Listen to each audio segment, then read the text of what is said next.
Today, we're talking about NDAs. What are they, and what does it mean to sign one? So, picture this: you get a phone call from an amazing potential client. Hello? You like my work? And you want to work with me?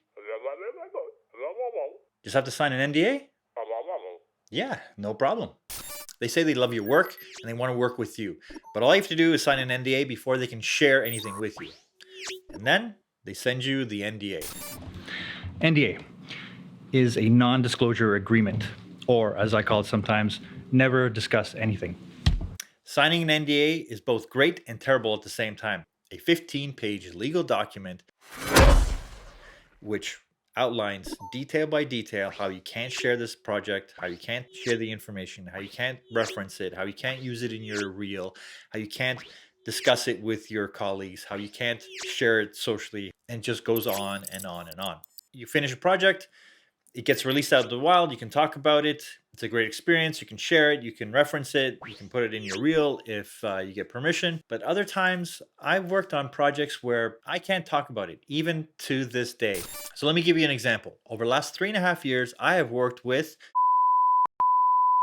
Tony Robbins, Stephen Hawking, Audi, and a few other people that I can't really talk about. Most of them are straightforward and benign like that, where just don't talk about the project with anyone. Great, no problem. But I've received a few documents that are NDAs, but also non-compete documents. And they're buried within, meaning that not only can you not talk about it, but you can't do similar work. It gets very, very specific. Like I can't use the tools that I use on other projects because they find that it's a conflict of interest. There's a couple of scenarios where I actually have to send it back saying, I can't sign this because it's literally saying that I can't work for the next 2 years on anything similar to this. But I mean similar, I mean like it was like a video production. That's how generic they wanted me to agree to. Those are the things that you need to watch out for. Read the document, make sure it doesn't hinder you from doing any other work that is similar in nature, but without revealing anything. Have a lawyer look it over. The documents are built in a way to protect the company that you're working for. So if you don't like something, cross it out, flag it. I've signed a few documents where they actually state that they'll be checking the social media accounts, they'll be following periodically, checking in on what you are doing, what you're sharing, checking your website, checking your feed to make sure that you're not sharing any of this stuff. And if you do, there are heavy, heavy penalties. The biggest thing with NDAs and getting work moving forward is that you don't share any of this stuff. That's how you build trust. I can't talk about any of the companies that I've worked with, which is fine because there are so many companies that I have worked with that are amazing and I can talk about them. Really, the whole thing is know what you're getting into when you sign an NDA. A lot of times it's going to be an amazing experience, but you're not going to be able to share it with anybody. And sometimes that may include your immediate family, your parents, your wife, your kids. Again, read the document, make sure that it is in line with what you're willing to do, and you're gonna have a great time. You're gonna have a great experience. Just know if you do sign an NDA, it could mean the difference between having a great reel and having a reel that looks like this.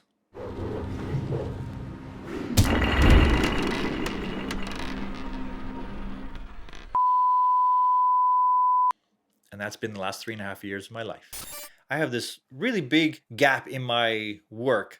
I can't show it. I can't talk about it on my reel. I can't really talk about the processes that I've done. I can't share any of that kind of stuff because it's all under NDA. Was it worth it? Oh yeah. It was fantastic. I got to work with some of the most amazing people, some of the best clients, some of the best experiences that I can remember. And it was amazing getting to travel, getting to experience things that nobody was going to know about. Now, these are projects that will eventually come out, but I can't even really talk about that I was part of them, which is fine. The fact that I was part of it was amazing. So, signing the NDA, it was the right choice for me. And now that I'm back into the freelance world, it does pose a big challenge because I have to reference to work done 3.5 years ago and before as my, hey, this is what I'm capable of doing. I can talk about my skills, I can talk about what I'm capable of doing, but I can't show any of it. In that sense, it's really hard to convince someone, hey, I'm the right person for this job because look at my portfolio. I don't have a portfolio that is up to date. I have to rebuild a lot of that. I have to work on my own personal projects. I have to rebuild client relations. I have to rebuild some of the relationships that I had with clients that I walked away from and looking for new clients. And again, it's about communicating what you're good at, what you want to work on, and creating that atmosphere that you want to do. So, was it worth it? It was fantastic. Was it hard stepping away from that and moving towards something that I wanted to create, I wanted to share, I wanted to do this? Yes. And I'm experiencing that. But at the same time, I'm actually excited about it because I get to explore all new avenues that I haven't explored before. Like this one, coming back onto YouTube, coming back and sharing my experiences, sharing my thoughts on specific things. I love doing that. And the fact that I had to get rid of a lot of my content before, a lot of the stuff that I wanted to talk about is refreshed. I've experienced, I've grown, I've learned so many different things. And I'm here wanting to share from those experiences. There's so many things that I wish people knew that I wish more people knew. And so I want to share some experiences that are great for workflows, that are great for being on set, that are great for post-production, that really, really work for me and that made stuff efficient. Now that I get to share at least those things, it feels like it was worth it on another level. This is the one thing I do get to talk about. So I'm going to go with that. I'm going to experience it. I'm going to share it with you. You guys let me know if you like any of this stuff. If there's anything specific you'd like me to talk about. I don't know what you guys are interested in.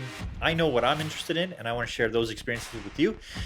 If you like it, let me know. Give me a big thumbs up.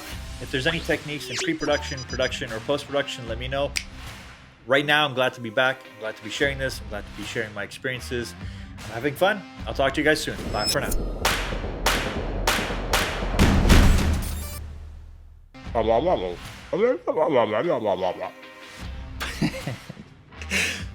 Sorry.